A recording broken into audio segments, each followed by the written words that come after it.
After a tragic accident, I became infertile, and only my husband knows the secret.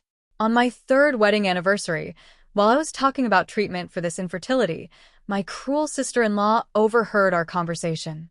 She approached me and started shouting, "You pathetic woman, hiding your shameful infertility from me. Why are you hiding this truth from me?" Everyone was shocked. She continued, "Get out of my husband's life." My husband asked her to be quiet, but she wouldn't stop. She grabbed a cake knife and slashed my elegant dress, tearing it and leaving me humiliated in front of everyone. I decided on revenge and gave my sister-in-law a big shock the very next day. My name is Chloe Carter, and I'm a 29-year-old software developer living in the vibrant city of Denver, Colorado. My life hasn't been a straight path. It's been filled with twists and turns that have led me to confront some of my deepest fears. Today, I want to share my story, a journey of betrayal, resilience, and the fight for my dignity. I live with my husband, Ryan, who is 31 and an architect. From the moment we met, he became my rock. He's kind, supportive, and has always stood by my side, especially through the challenges that arise with his family.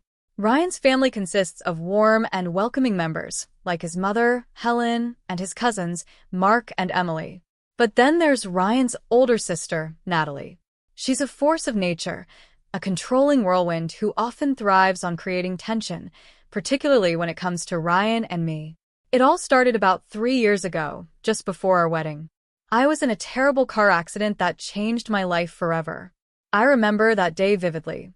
The sound of the crash, the screeching tires, and then darkness. When I woke up in the hospital, the doctors delivered the devastating news. The accident caused severe internal injuries, leaving me with complications that made it difficult, if not impossible, for me to conceive. I was heartbroken. Ryan was the only person I confided in about my infertility. I kept this secret from everyone else, especially from Natalie, because I knew how invasive she could be with her comments and questions. "Are you ready for the anniversary party?" Ryan asked one morning, pulling me from my thoughts. It was almost our third wedding anniversary, and we had decided to host a family gathering at a local vineyard. I wanted to be excited, but the anxiety of facing Natalie loomed over me like a storm cloud. "Yeah, as ready as I'll ever be," I replied, forcing a smile. I was grateful for Ryan's unwavering support, but the thought of Natalie's probing questions made my stomach churn. The day of the party arrived, and I tried to focus on the joy of celebrating our love with family. As we set up, Ryan and I stole a few moments alone to discuss our plans for the future.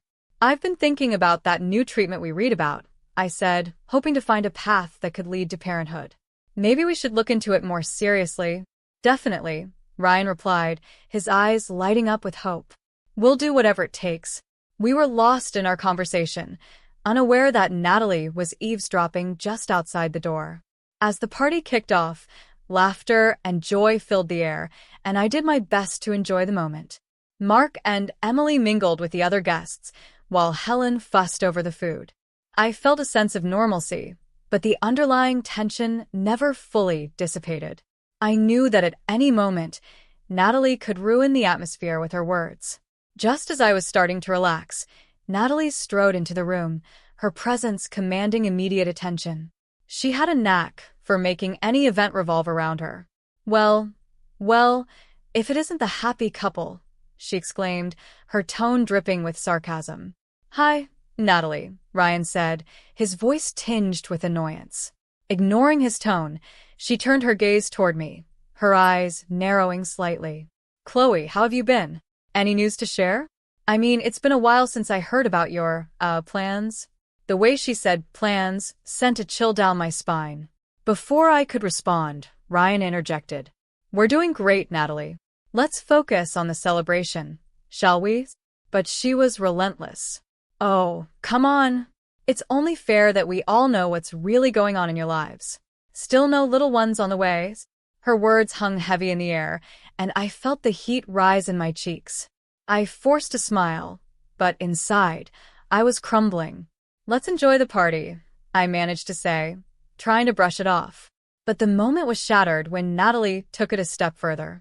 Grabbing a cake knife, She waved it in my direction with a mocking smile. Don't worry, Chloe. If you need help with that little problem, I can always give you tips on how to... Enough! Ryan shouted, his voice echoing across the room. But it was too late. In her anger, Natalie lunged forward, slashing at my elegant dress with a knife. The fabric tore, leaving a gaping hole that exposed my humiliation for all to see. Gasps filled the room, and I stood frozen in shock, tears welling in my eyes. Natalie, what have you done? Ryan yelled, rushing to cover me with his jacket. As I stood there, humiliated and embarrassed, I felt the weight of my secret crash down on me. The room was silent, and I could feel everyone's eyes on me, the shame suffocating. I turned and fled the scene, my heart racing. Once inside the bathroom, I locked the door and slid down to the floor, tears streaming down my cheeks. I felt utterly defeated. How could Natalie do this to me? Why did she take pleasure in tearing me down? Ryan knocked softly on the door. Chloe, can I come in? I hesitated but eventually unlocked the door, and he entered, wrapping his arms around me. I can't believe she did that. I'm so sorry, babe, he whispered, holding me tightly. I can't face everyone, Ryan. She made me feel so small, I sobbed, burying my face in his chest. It's okay. You have nothing to be ashamed of, he assured me, his voice soothing. In that moment, I knew I had to reclaim my dignity. I would no longer let Natalie's cruelty define me. I took a deep breath, wiping my tears. I wouldn't let this humiliation crush my spirit. I needed to take action, to stand up for myself. And as the party continued outside, I began to form a plan. This wasn't just about a ruined dress or a moment of embarrassment. It was about taking control of my life, my narrative. I would confront the betrayal head-on, and with the help of my friend Lily, I would find a way to expose Natalie for who she truly was. Little did I know, this would be the beginning of a battle I never anticipated. A fight not just for myself, but for the truth.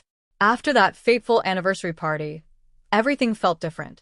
I spent the next few days in a haze of humiliation and anger. I avoided socializing, even with Ryan, because I felt like I was carrying the weight of shame alone. But deep inside, a fire ignited. I refused to let Natalie's actions define me any longer. I had to do something to reclaim my power. That Friday, I called my best friend, Lily Adams, who is a lawyer specializing in financial and corporate cases. I knew she could help me navigate this storm. Lily, can we meet? I really need to talk, I said, trying to keep my voice steady. Of course, Chloe. What's going on? She replied, sensing the urgency in my tone. We met at our favorite coffee shop, the air filled with the rich aroma of roasted beans and pastries. I found a corner table, hoping for some privacy. As Lily arrived, she greeted me with a warm smile, but I could see concern etched on her face.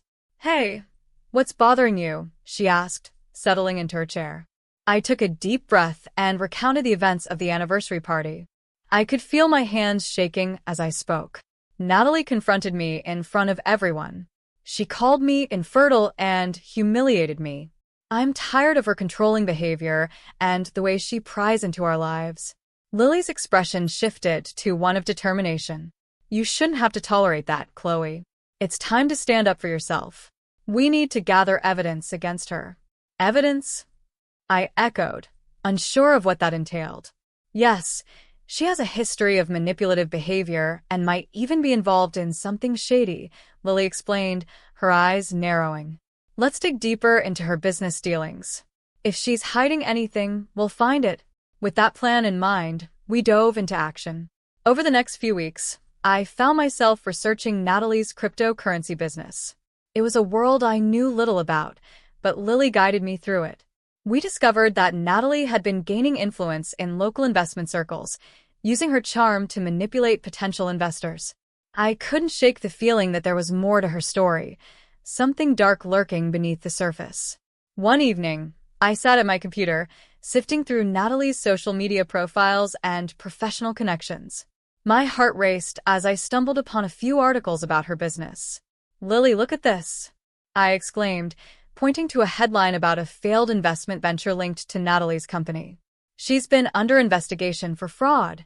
See? This is exactly what we need, Lily said, jotting down notes. We'll use this information to confront her and expose the truth. But before we could gather everything we needed, an unexpected ally emerged. During a casual family gathering at Helen's house, I overheard Mark and Emily talking in hushed tones. I caught snippets of their conversation that sent chills down my spine. I heard Natalie's been getting really aggressive with her investments. She even pressured Dad into investing more money, Mark said, his voice laced with concern. Emily nodded. I don't trust her. She's been acting so secretive lately, and I feel like she's hiding something big.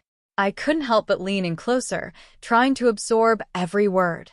It confirmed my suspicions about Natalie's manipulative nature. As I turned to Ryan later that evening, I knew I had to act fast. Ryan, we need to talk about Natalie, I said, my voice firm. Not again, Chloe.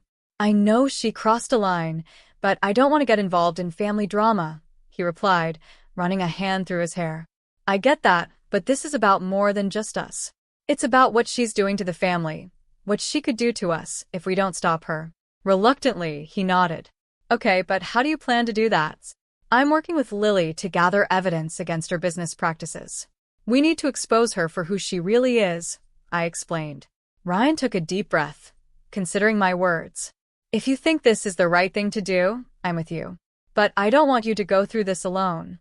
His support gave me strength, and I felt more determined than ever. With Ryan's backing and Lily's legal expertise, we began to piece together the puzzle. We gathered testimonies from individuals who had encountered Natalie's manipulative tactics in the investment world. Then came the day we finally got a lead that could change everything. Lily and I were sitting in her office when she received an anonymous tip about a potential whistleblower, someone who had insider information about Natalie's dealings. This could be it, Chloe, Lily said, her eyes sparkling with excitement. If we can get them to talk, we can build a solid case against her. As I prepared to meet the whistleblower, I felt a mix of nerves and anticipation. I had no idea how deep this rabbit hole would go, but I was ready to face whatever came next. The stakes were higher than ever, and I was determined to expose Natalie's true self and reclaim my life from the shadows of her manipulation. Little did I know, the confrontation ahead would not only test my resolve but also unveil shocking secrets that would change everything for our family. The day had finally arrived for me to meet the whistleblower, a mysterious figure who had reached out through Lily's contacts. I felt a mix of excitement and trepidation as I walked into the small cafe where we agreed to meet. The cozy atmosphere, with its warm lights and the rich aroma of coffee, seemed at odds with the tension building inside me. As I entered, I spotted a woman sitting alone at a corner table, her face partially obscured by a large scarf and dark sunglasses. I approached cautiously. Are you the one who called about Natalie's? I asked softly. She nodded, motioning for me to sit. I can't talk long. I'm nervous about this, she whispered, glancing around as if checking for eavesdroppers. I understand. Just tell me what you know, I urged, leaning in closer. She took a deep breath, hesitating for a moment before speaking. I used to work for Natalie's cryptocurrency firm. I started noticing some irregularities in the finances, money being funneled into accounts that didn't seem right. When I confronted her about it, she dismissed my concerns and threatened my job. My heart raced as I absorbed her words. What kind of irregularities? I pressed, feeling the urgency of the moment. There were fake investments, money disappearing without any explanation. She's been lying to her investors, the woman said, her voice trembling. I didn't want to be involved in that kind of business, so I left. But I have documents, files that prove everything. Can you share those with us? I asked, my voice barely above a whisper. Yes, but you have to promise me that I'll remain anonymous. I can't risk my safety, she replied, her eyes darting around again. Absolutely. You have my word, I assured her. After a tense exchange, she slipped a USB drive into my hand. Everything you need is on here. Just be careful. I left the cafe, my heart pounding with adrenaline. I couldn't believe how close I was to exposing Natalie's fraudulent activities. I rushed to Lily's office, eager to share the news. Lily, You won't believe what I just got, I exclaimed as I burst through the door, holding up the USB drive. Lily's eyes widened with excitement as I explained the details. This is incredible, Chloe. If we can verify this information, we can go straight to the authorities. We wasted no time. Lily plugged the drive into her computer and started sifting through the files. Each document revealed more of Natalie's deception, emails, financial statements, and transaction records that painted a damning picture of her business practices. As we dug deeper, I felt a mix of fear and exhilaration. This is huge, Lily. We can't let her get away with this, I said, determination flooding my veins. exactly. We need to prepare for the next steps, Lily replied, her fingers flying over the keyboard. I'll draft a report that outlines everything. We'll take it to the authorities and get this investigation rolling. Just as we were finalizing our strategy, Ryan walked in, looking concerned. What's going on? You both look intense, he said, glancing at the computer screen. Ryan, we found evidence of Natalie's fraud, I said, my voice steady, but filled with urgency. We're going to report her. His expression shifted from confusion to shock. Are you sure about this? She's still family. She's not acting like family, I countered, my voice rising slightly. She's been lying and manipulating everyone. We can't let her continue. Ryan took a moment to process my words. Okay, I trust you. Just promise me you'll be careful. With a solid plan in place, we decided to present our findings to the authorities the following week. But as the days passed, I felt the weight of the impending confrontation looming over me. Would Natalie retaliate? How would this affect Ryan and me? Despite my fears, I was resolute. I had come too far to turn back now. I would face Natalie and her betrayal head-on, determined to protect not just myself, but everyone she had manipulated. As we prepared for the meeting, I couldn't shake the feeling that this battle was only beginning.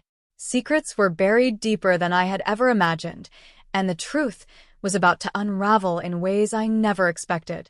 The thought of what lay ahead sent shivers down my spine, but I steeled myself. I was ready to fight for my dignity and the truth, no matter the cost. The day of reckoning had arrived. I stood outside the government building with Ryan and Lily by my side, feeling a mixture of determination and anxiety. Today, we would present our findings to the authorities, and there was no turning back. I took a deep breath, trying to steady my nerves as we entered the building, my heart pounding with each step. We were greeted by a stern-looking investigator named Agent Collins, who led us into a conference room. The walls were stark, and the fluorescent lights buzzed overhead, creating a tense atmosphere. I exchanged glances with Ryan, who squeezed my hand reassuringly. This was it, the moment we had been working toward. Thank you for coming in today, Agent Collins said, taking a seat across from us. I understand you have information regarding potential fraud related to Natalie Carter's cryptocurrency business. I nodded, my voice steady. Yes, we have evidence of her fraudulent activities. I have a USB drive containing documents, emails, and financial records that show she's been manipulating investors and lying about her investments. Lily laid the USB drive on the table, and Agent Collins picked it up, examining it closely. Let's go through this information step by step, he said, inserting the drive into his laptop. As the files opened on the screen, I watched Agent Collins' expression change from curiosity to concern. He scrolled through the documents, nodding slowly as he absorbed the evidence. This is substantial, he finally said. We will initiate an investigation immediately. Relief washed over me, but it was short-lived. I knew that Natalie wouldn't go down without a fight. As we left the building, my mind raced with thoughts of what would happen next. Would she retaliate? How would the family react? Later that week, we received news that Natalie had been summoned for questioning. I felt a mixture of anxiety and anticipation as I wondered how she would respond to the investigation. Would she admit to her wrongdoings, or would she try to deny everything? The following weekend, Ryan and I attended a family gathering at Helen's house, where everyone was buzzing with excitement about Natalie's upcoming questioning. I felt a knot tighten in my stomach as I walked through the door, knowing that she would be there. As I entered the living room, Natalie was already at the center of attention, her confidence palpable. "I heard some crazy rumors going around," she said, her voice dripping with sarcasm. "It's amazing how quickly misinformation spreads." My heart raced as I locked eyes with her. "You mean like the misinformation you've been spreading about me?" I shot back, feeling the tension rise. "Chloe, let's keep it civil," Ryan interjected, trying to defuse the situation. But I was done playing nice. "You humiliated me in front of the family, and now you're trying to play the victim? This ends now. Natalie." The room fell silent as everyone turned to watch. I could see the shock in their eyes, and I realized this was my moment to stand up for myself. "You've manipulated everyone around you, including our family. It's time the truth comes out." Just then, the door swung open, and Agent Collins stepped inside. "Miss Carter, we need to speak with you," he said, glancing at Natalie. The color drained from her face as she realized what was happening. "What is this about?" she stammered, trying to regain her composure.